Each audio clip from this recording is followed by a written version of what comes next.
continuous violence against the family. And then there's a third case. Those both have offense dates of the first one is April 22nd of 2025. The second one is April 26th of 2025. And then in cause number 25, DCCR 1233, there's a new evading arrest or detention with previous convictions from August 5th of 2025 that has now been indicted. And Ms. Holmes has filed motions in the first two cases asking that I reduce Mr. Hancock's bonds, which are currently set at $100,000. It looks like there was a court date on July 22nd of 2025 that Mr. Hancock missed, and so that was when those bonds were increased. On July 22nd? Mm-hmm. Okay. And then, so he missed court on that date. So before that, there was an AFRS that was filed by the bondsman to get off the bond. But when he didn't show up, the bond forfeiture overrides that. And so that was the bond forfeiture. And then also, since then, there was a request for an emergency protective order. I'm also reviewing jail incident reports that I have received. Have you had an opportunity to review those? Yeah. Why don't you take a look at those, and then before you try to make arguments on behalf of your client who's making things very difficult for you, y'all can go review those, and then we'll come back and discuss the bond. Judge, I think if you just let me review his criminal history, the decision will be very easy. I've already know what I'm going to do, but I'd be glad for you to do that as well.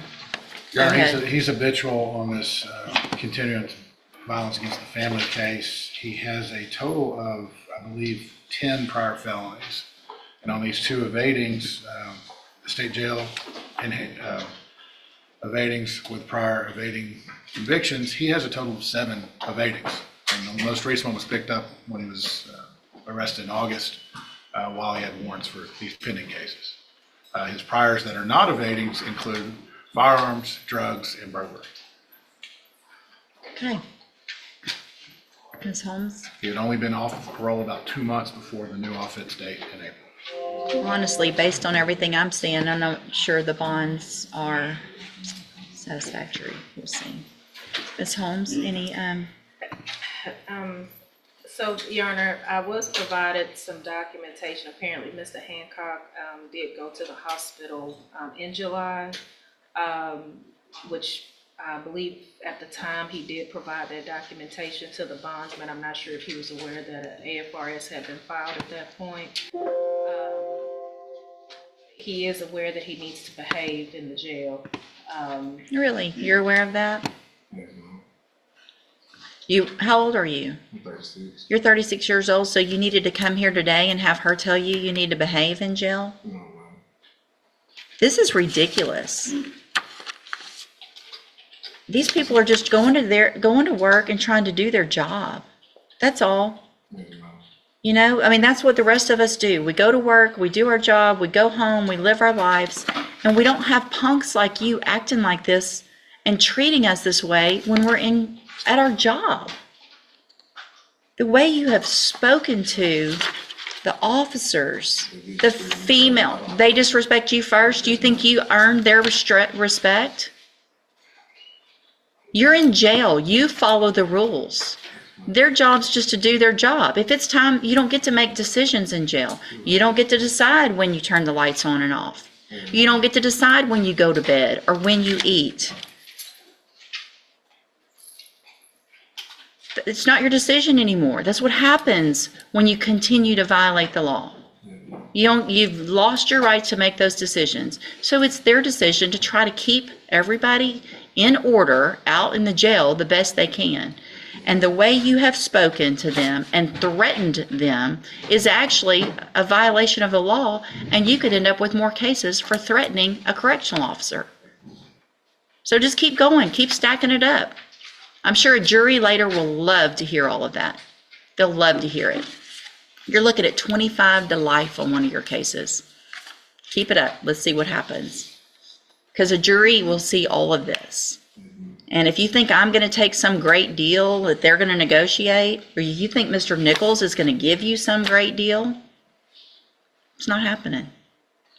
So you're old enough to know better. I'm going to deny the motions for a bond reduction in cause numbers 25 DCCR 0737 and 0738 based on several factors: your criminal history, the fact that you did miss court, the fact that your bondsman had already filed an AFRS, your jail incident reports.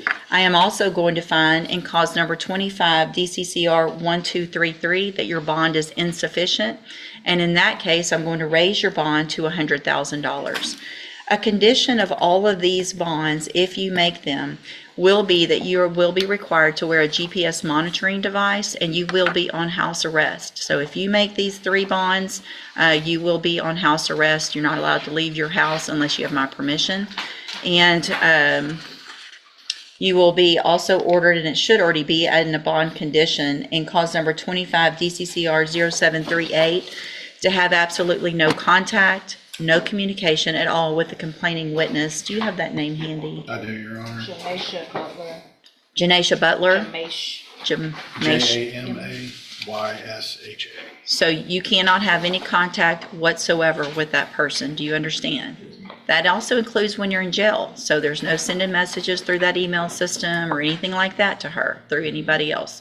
That'll be a violation of your bond, and your bonds will end up raised even more. You understand? All right, I'll reset it for a sentencing, for an announcement. We'll deal with all of the cases at that time. Thank you, Your Honor. Thank you.